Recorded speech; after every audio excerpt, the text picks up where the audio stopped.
Hello students, welcome to our YouTube channel. तो last lecture में हमने देखा था डिटर्मिनेंट की कुछ प्रॉपर्टीज, ठीक है। तो उसमें आगे ही देखते हैं कि डिटर्मिनेंट की प्रॉपर्टीज में नेक्स्ट क्या है। तो नेक्स्ट प्रॉपर्टी है प्रॉपर्टी नंबर 8। तो प्रॉपर्टी नंबर 8 क्या है? If A is any 3x3 matrix and B is 3x3 matrix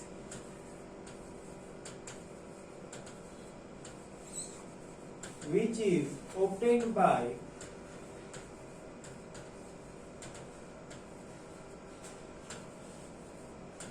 interchanging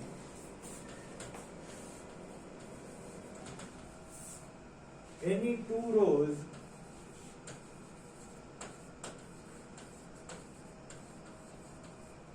or column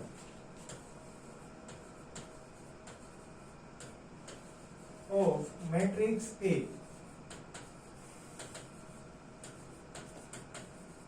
then determinant of A is equals to minus determinant of B, or we can say that determinant of A is equals to minus determinant of B।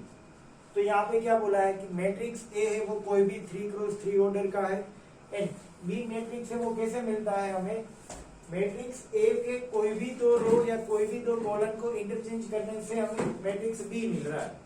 तो determinant of A is equals to क्या हो जाएगा? Minus determinant of B. चलो इसके base पे कोई एक example देख लेते हैं। तो मैट्रिक्स ए ले लेते हैं कोई भी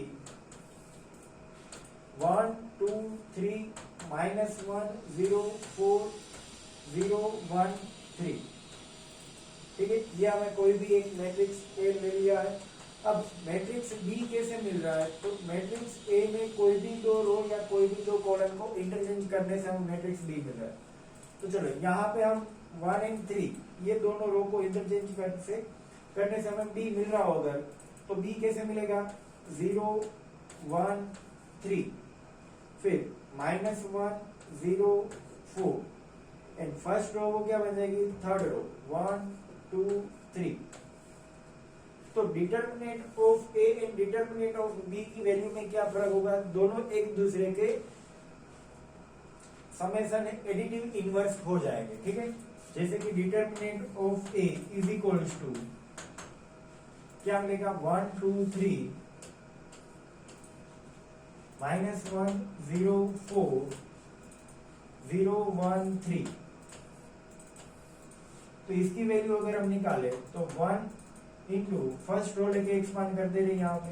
तो 1 इंटू 3 -0 3 इंटू 0 0 -4, फिर -2 इंटू 3 इंटू -1 -3 -0,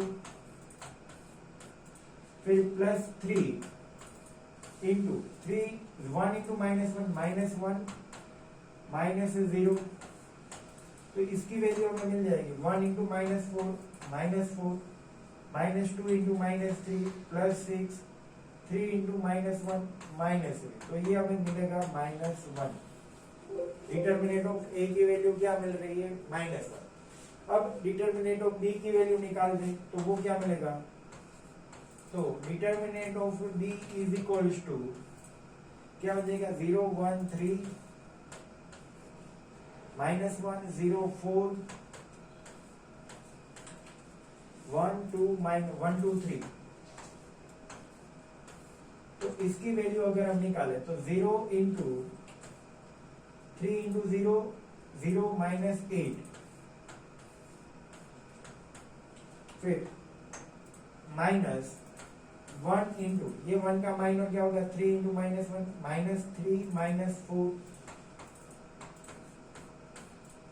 फिर +3 इंटू इसका माइनर क्या आएगा? -2 -0।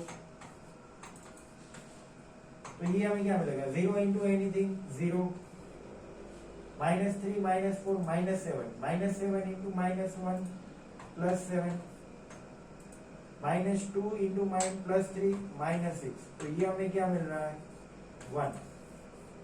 तो यहाँ पे हम देख सकते हैं कि determinant of A and determinant of B है, वो दोनों एक दूसरे के एडिटिव इनवर्स है, यानी कि determinant of A is equals to minus determinant of B. Okay, चलिए तो नेक्स्ट प्रॉपर्टी देखते हैं।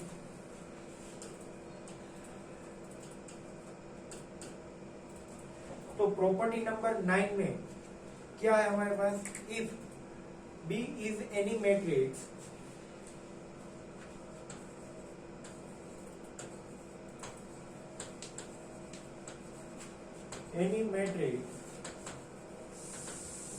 obtained by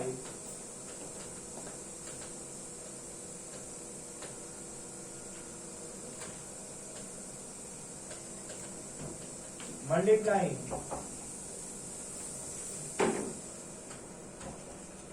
any row or column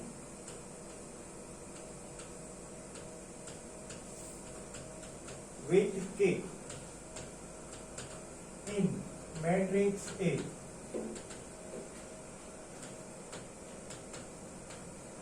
then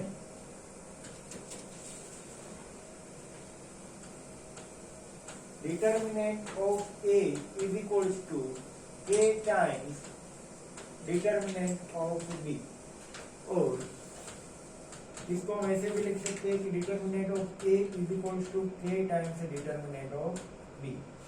यहाँ पे क्या बोला है कि बी इज एनी मैट्रिक्स, और यहाँ पे मैट्रिक्स कैसा होना चाहिए, तो वो है स्क्वायर मैट्रिक्स।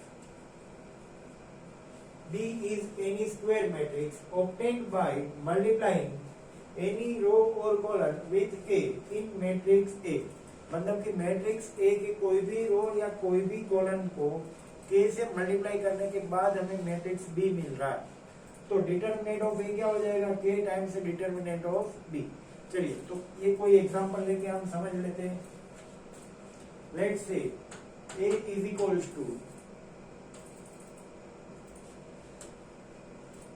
0 1 -2 4 5 3 -3 6 1, ये हमने मैट्रिक्स ए ले लिया है, और मैट्रिक्स बी है वो ऐसे ले रहे हैं सच दैट इसकी कोई भी एक रो या कोई भी एक कॉलम को के से मल्टीप्लाई करते हैं। तो चलिए यहाँ पे सेकंड कॉलम को हम के से मल्टीप्लाई कर देते हैं, तो क्या बन जाएगा मैट्रिक्स बी 0 1 इंटू के -2, फिर 4 5 इंटू के 5 के 3, फिर -3 6 इंटू के 6 के इंटू 1,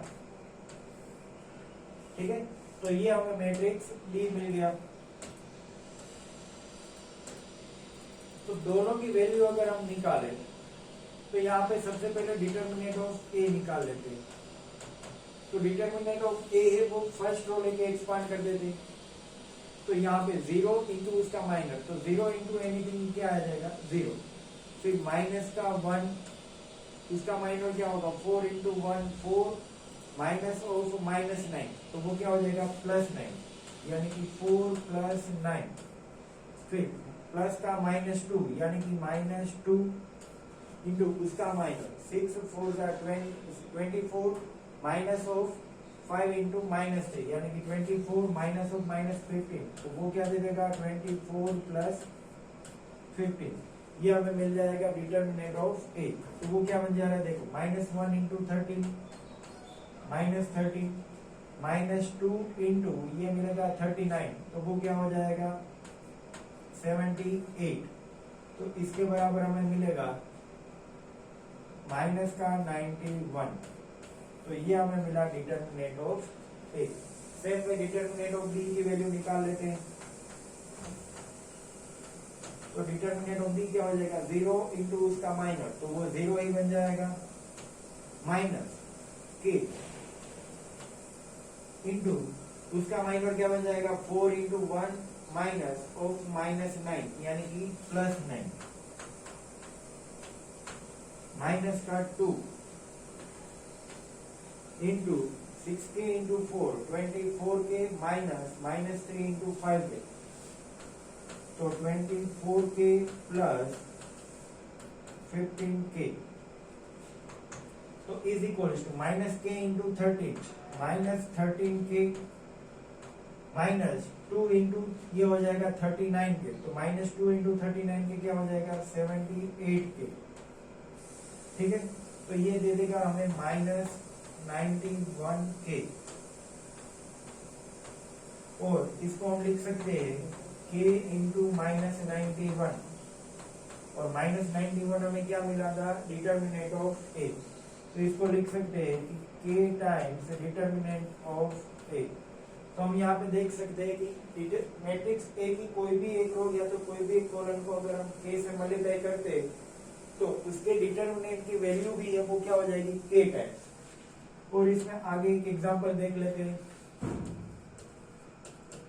कि अगर d is equals to d कोई भी एक डिटर्मिनेंट है वो ले लेते हैं 3 0 माइनस 4 7 1 8 6 5 4, ये कोई एक डिटर्मिनेंट है d, और d डेश हम ले लेते हैं, इसमें थर्ड कॉलम को हम k से मल्टीप्लाई करते हैं तो क्या हो जाएगा 3 0 माइनस 4 7 1 8 6k 5k 4k। तो अब हम यहां से डायरेक्ट कह सकते हैं कि value of d dash is equal to क्या हो जाएगा k times value of d। ये बाय प्रॉपर्टी हम कह सकते हैं, क्योंकि इसमें हमने क्या चेंज किया दोनों में, तो यहाँ पे थर्ड रो को सिर्फ k से मल्टीप्लाई किया, तो value of d dash is equal to क्या हो जाएगा k times value of d। चलिए नेक्स्ट प्रॉपर्टी देखते हैं, प्रॉपर्टी नंबर 11 तो हमने देख ली। Property number 11,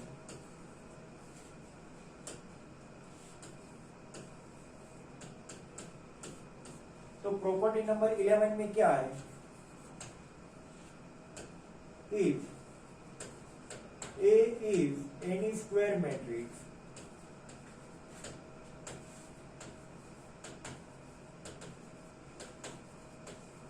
then determinant of k times A is equals to k power n times determinant of A, where n is order of matrix A। यहाँ पे n जो है वो क्या है मैट्रिक्स A का ऑर्डर, तो A is any square matrix then determinant of k times A is equals to k power n times determinant of A। For example यहाँ पे कोई मैट्रिक्स A ले लेते 3 क्रॉस 3, तो 3 क्रॉस 3 मैट्रिक्स में 3 minus 1 0 4 3 2 5 minus 1 minus, ये हमने कोई भी एक मैट्रिक्स A ले लिया, तो के ए मैट्रिक्स क्या हो जाएगा, के ए मैट्रिक्स हो जाएगा मैट्रिक्स ए में जितने भी एलिमेंट है सबको के साथ मल्टीप्लाई करने से जो मिलेगा वो हमारा मैट्रिक्स के ए बन जाएगा, यानी कि 3k minus k 0 4k 3k 2k 5k minus k minus 2k। तो यहाँ पे हम निकालते हैं सबसे पहले डिटर्मिनेंट ऑफ के ए, मतलब कि इसका डिटर्मिनेंट, तो इसका डिटर्मिनेंट क्या हो जाएगा, यहाँ पे फर्स्ट रो लेके एक्सपांड करो, तो डायरेक्ट में लिख रहा हूं 3k into minus 6k plus 3k, यानी कि माइनस 3k, माइनस आएगा फॉर्मूला का, और एक यहाँ पे माइनस k है तो वो बन जाएगा plus k, into minus 8k minus 10k, वो हो जाएगा minus 18k plus 0, 0 into anything क्या बन जाएगा 0। तो इसको सिंप्लीफाई करेंगे तो हमें मिलेगा 3k into minus 3k minus 9k square plus k into minus 18k, तो वो क्या बन जाएगा माइनस 18k स्क्वेयर। ठीक है, ओके वेट, यहाँ पे 3k लेंगे तो 3k into minus 2k minus 6k square minus 3k square, तो वो आएगा वेट, पहले से कर देते ये। यहाँ पे 3k इंटू क्या आएगा, इन दोनों का मल्टीप्लीकेशन, यानी कि minus 6k square minus of minus 2k square यानी कि प्लस 2k स्क्वेयर, तो minus 6k square plus 2k square, तो ये हमें देगा माइनस 4k स्क्वेयर। फिर माइनस ऑफ माइनस के यानी कि प्लस के, तो वो क्या बन जाएगा 4k इंटू माइनस 2k यानी कि minus 8k square minus of 5k into 2k यानी कि माइनस 10k स्क्वेयर, और प्लस का आएगा 0 इंटू एनीथिंग यानी कि 0। तो अब ये क्या देगा 3k into minus 4k square, तो वो क्या हो जाएगा minus 12k cube plus k into minus 18k square, तो वो दे देगा माइनस 18k क्यूब। तो ये हमें फाइनल आंसर देगा माइनस 30k क्यूब। तो ये हमें क्या मिला, डिटर्मिनेंट ऑफ के ए। ठीक है, इसको इक्वेशन नंबर 1 कह देते हैं हम। चलिए फिर क्या निकालना है, k power n into determinant of A. तो यहाँ पे मैट्रिक्स A का ऑर्डर है 3 क्रॉस 3, तो n की वैल्यू क्या बन जाएगी 3। ठीक है, तो डिटर्मिनेंट ऑफ A निकाल लेते हैं सबसे पहले। तो डिटर्मिनेंट ऑफ A क्या हो जाएगा 3 इंटू माइनस 6 प्लस 2 यानी कि माइनस 4 माइनस ऑफ माइनस 1 यानी कि प्लस 1, तो वो क्या हो जाएगा माइनस 8 माइनस 10 यानी कि माइनस 18 प्लस 0 इंटू एनीथिंग क्या हो जाएगा 0। ओके, तो इसका आंसर क्या आएगा 3 into minus 4 minus 12 plus 1 into minus 18, वो दे देगा माइनस 18 यानी कि माइनस 30। ठीक है, तो डिटर्मिनेंट ऑफ ए मिला माइनस 30 एंड डिटर्मिनेंट ऑफ के ए क्या मिला हमें माइनस 30 के क्यू। तो यहाँ पे इस फॉर्मूला में हम देख सकते हैं कि एन की वैल्यू है वो 3 है, तो ये सेटिस्फाई हो रहा है। डिटर्मिनेंट ऑफ के ए इज इक्वल्स टू क्या मिल रहा है माइनस 30 इंटू के क्यूब। तो इसको हम लिख सकते हैं के क्यूब इंटू माइनस 30। अब माइनस 30 है वो क्या है डिटर्मिनेंट ऑफ ए, तो इसके बराबर लिख सकते हैं के cube into determinant of A. तो यहाँ पे ये प्रॉपर्टी वेरीफाई हो जाए। ठीक है, चलिए नेक्स्ट प्रॉपर्टी देखते हैं, property number 12।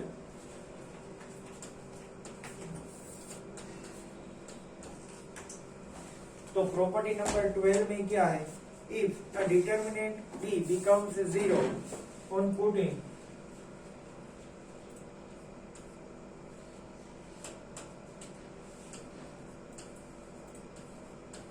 if determinant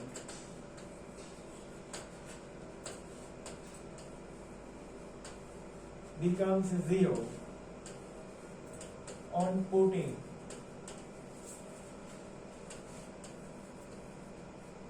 value of x is k, then x minus k is factor of determinant।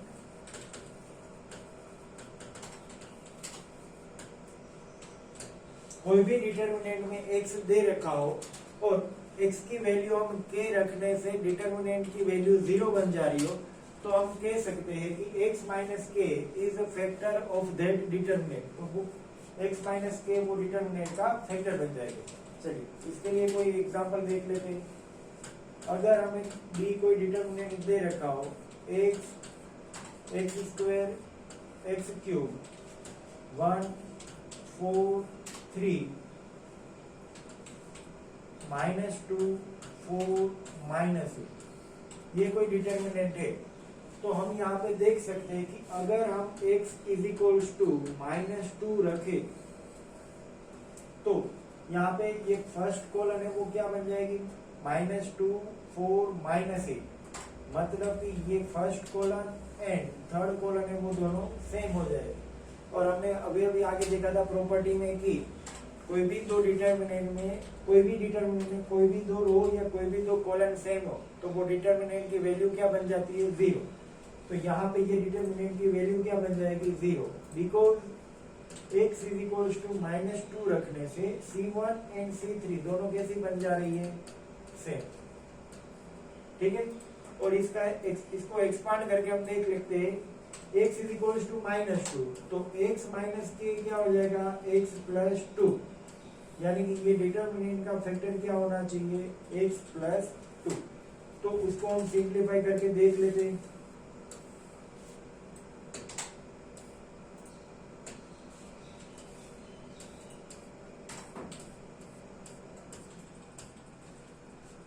Okay, तो यहाँ पे x की जगह पे पहले -2 रख देते, तो डिटर्मिनेंट बन जाएगा -2 4 -8 1 4 3 -2 4 -8, और यहाँ पे ये बन जाएगा 0, जिसका रीजन हमने यहाँ पे देखा है कि C1 एंड C3 कैसे सेम। अब इसको एक्सपांड करते हैं तो इसके बराबर क्या बन जाएगा x इंटू -8 इंटू 4 तो -32 -12 plus 1 into -8 into x square -8x square minus x cube into 4 तो -4x cube -2 into 3 into x square 3x square minus x cube into 4 तो -4x क्यूब। ठीक है, तो इसको सिंप्लीफाई करें तो x इंटू -32 -12 तो वो क्या बन जाएगा -44 minus 8 minus into -8x square plus 8x square plus 4x cube -2 into 3x square -6x square minus minus plus 2 into 4x cube 8x cube, और यहाँ पे लिख देते -44 इंटू एक्स से वो क्या हो जाएगा -44x।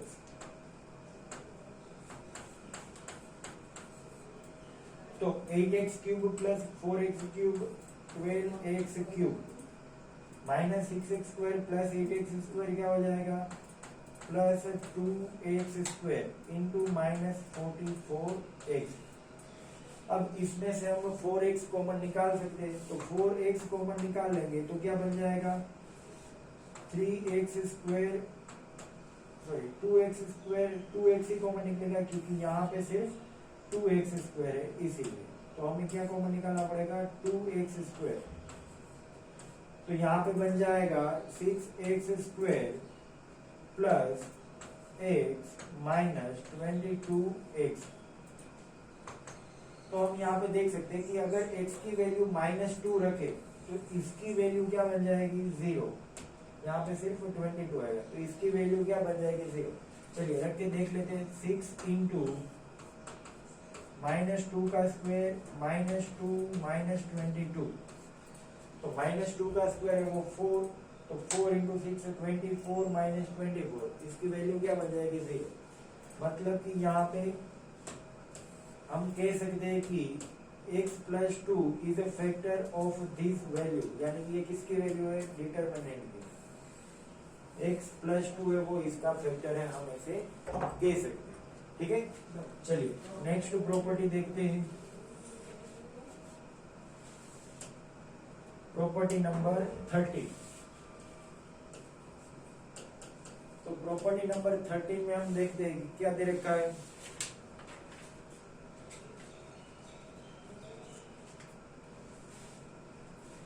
The value of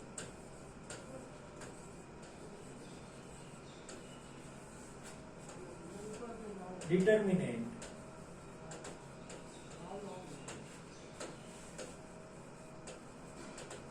remains unchanged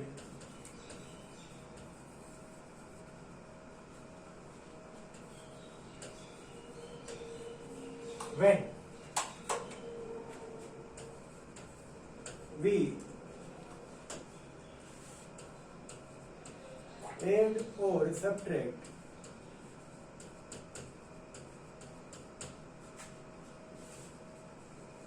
any row or column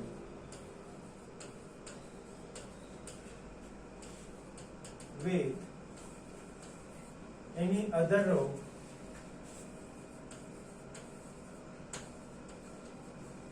or column।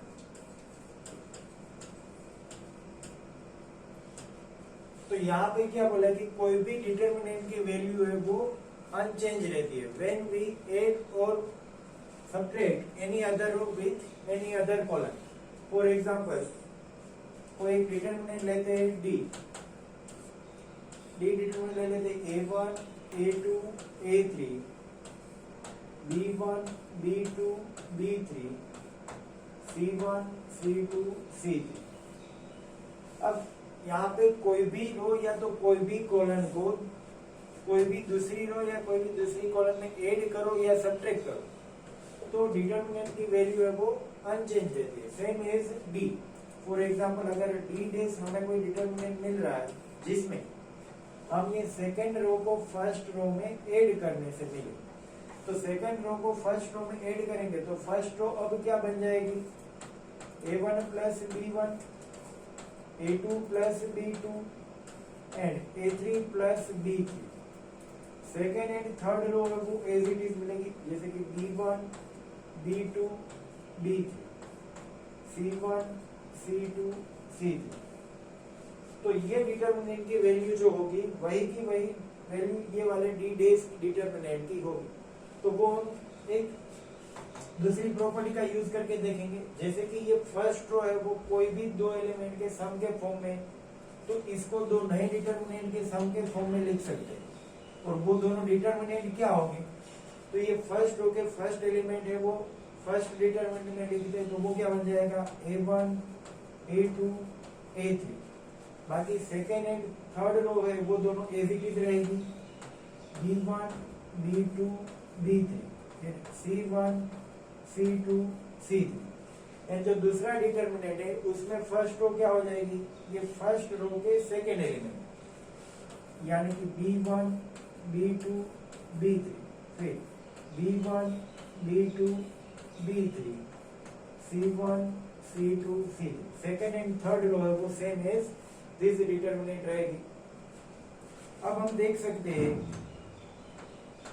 कि ये वाले डिटर्मिनेंट की वैल्यू है वो 0 हो जाएगी बिकॉज इसमें first row and second row दोनों कैसी है सेम, मतलब कि R1 is equals to R2 है, इसीलिए ये वाले डिटर्मिनेंट की वैल्यू हो जाएगी 0। तो ये वाले डिटर्मिनेंट की वैल्यू किसके बराबर हो जाएगी ये डिटर्मिनेंट, और ये डिटर्मिनेंट क्या था हमारा ओरिजिनल डिटर्मिनेंट D। तो हम लिख सकते हैं कि इसके बराबर क्या हो जाएगा D प्लस 0 यानी कि D। तो हम यहाँ पे देख सकते हैं कि कोई भी एक रो या कोई भी एक कॉलम को दूसरी रो या कॉलम में ऐड करे तो डिटर्मिनेंट की वैल्यू में कोई फर्क नहीं पड़ता। और एक ऑपरेशन करके देख लेते हैं यहाँ पे, जैसे कि D हमें दे रखा हो A1, A2, A3, B1, B2, B3, C1, C2, C3। और एक ध्यान देने वाली बात यह है कि यहाँ पे ये जो ऑपरेशन हमने परफॉर्म किया, ठीक है, उसको लिखते कैसे, तो हमने यहाँ पे किसमें चेंज किया ये डिटर्मिनेंट और दिस डिटर्मिनेंट में, तो R1 में चेंज किया। R1 यहाँ पे थी A1, A2, A3, तो उसकी जगह पर हमने क्या लिखा a1 plus b1, a2 plus b2 and a3 plus b2। तो r1 में हमने क्या चेंज किया है, तो r1 की जगह पे हमने जो लिखा है क्या, r1 प्लस r2, मतलब कि रो 1 एंड रो 2 का एडिशन लिखा। तो ये ऑपरेशन हमने जो परफॉर्म किया उसको हम ऐसे लिख सकते हैं कि r1 की जगह पे हमने लिखा r1 प्लस r2। सेम दूसरा कोई ऑपरेशन परफॉर्म करते हैं इसमें, जैसे कि यहाँ पे हम लिख रहे हैं C1 की जगह पे C1 प्लस MC2, मतलब कि कॉलन 1 में हम कॉलन 2 को ऐड करते हैं, बट डायरेक्टली ऐड नहीं कर रहे। यहाँ पे क्या कर रहे हैं, पहले कॉलन 2 को m से मल्टीप्लाई कर रहे हैं, फिर कॉलन 1 में ऐड कर रहे हैं।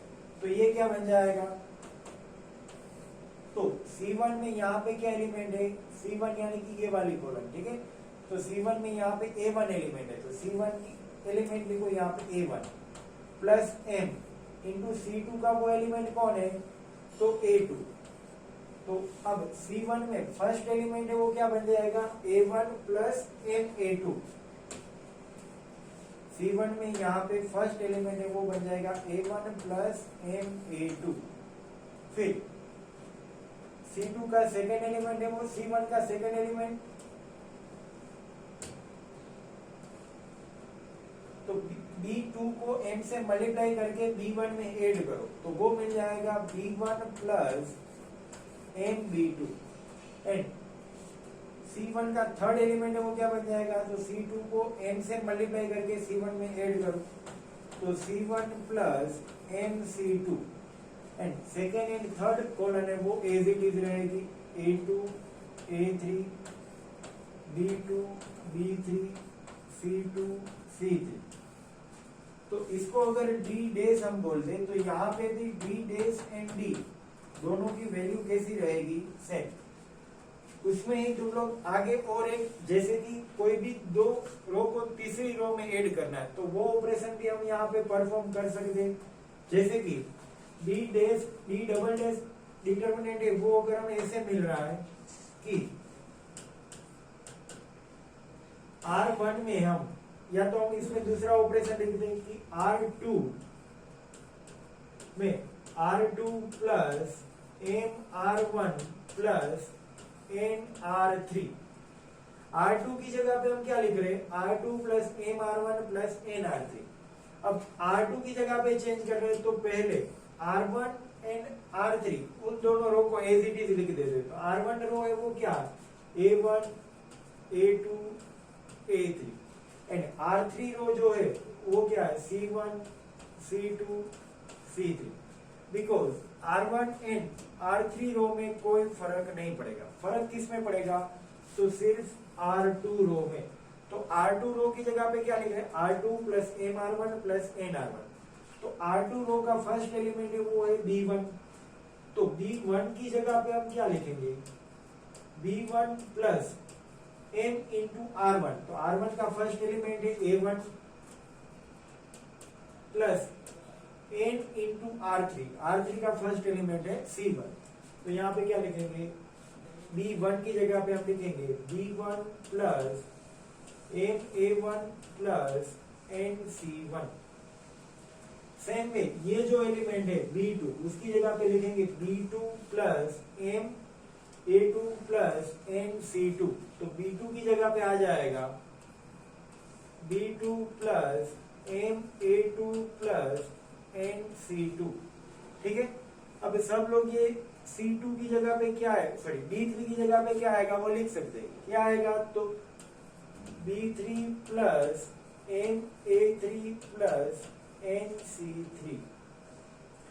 मतलब कि ये वाले डिटर्मिनेंट की वैल्यू भी अब किसके बराबर होगी, डिटर्मिनेंट ऑफ D के बराबर।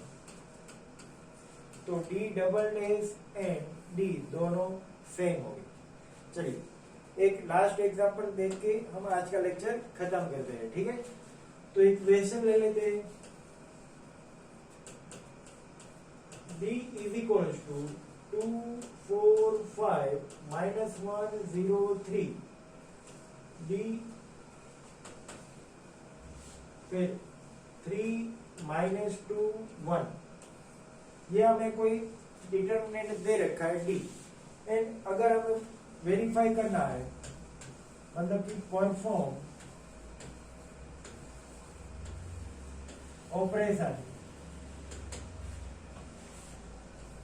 C1 की जगह पे लिखो C1 minus C2 plus 2C3 and verify that value of determinant remains same as D। मतलब कि ये वाले डिटर्मिनेंट ने ये ऑपरेशन परफॉर्म करने के बाद बोला है कि वैल्यू ऑफ डिटर्मिनेंट है वो इसके जितनी ही रहनी चाहिए। तो सबसे पहले हम ये वाले डिटर्मिनेंट की वैल्यू निकाल लेते हैं।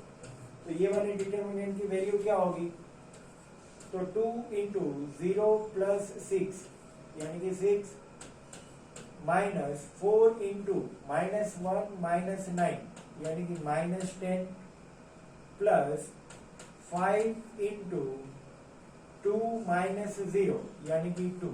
तो ये डिटर्मिनेंट की वैल्यू हमें कितनी मिल जा रही है, 6 2 12 माइनस 40 प्लस 10। तो ये हमें कितना मिल जाएगा, 12 प्लस 10 22 माइनस 40 यानी कि माइनस 18 मिल जाएगा। अब क्या करते हैं, तो ये वाले डिटर्मिनेंट में अब ये ऑपरेशन परफॉर्म करना है। तो ये ऑपरेशन परफॉर्म करते हैं तो C1 की जगह पे हमें लिखना है C1 minus C2 plus 2C3। इसका मतलब कि C1 की जगह पे हम चेंज कर रहे हैं तो C2 and C3 colon as it is रहेगी, मतलब कि C2 एंड C3 कॉलन है वो एज इट इज रखते। चलिए तो वो वाले डिटर्मिनेंट को अगर D डैश बोल दे एंड C2 C3 कॉलन पहले लिख देते तो 4 0 माइनस 2 5 3 1। अब C1 की जगह पे लिख रहे हैं C1 minus C2 plus 2C3। तो C1 में फर्स्ट एलिमेंट है वो है 2 माइनस C2 का फर्स्ट एलिमेंट यानी कि 4 प्लस 2 इंटू C3 यानी कि 5। फिर सेम में सेकंड एंड थर्ड एलिमेंट लेके देते हैं हम माइनस 1 माइनस 0 प्लस 2 इंटू 3।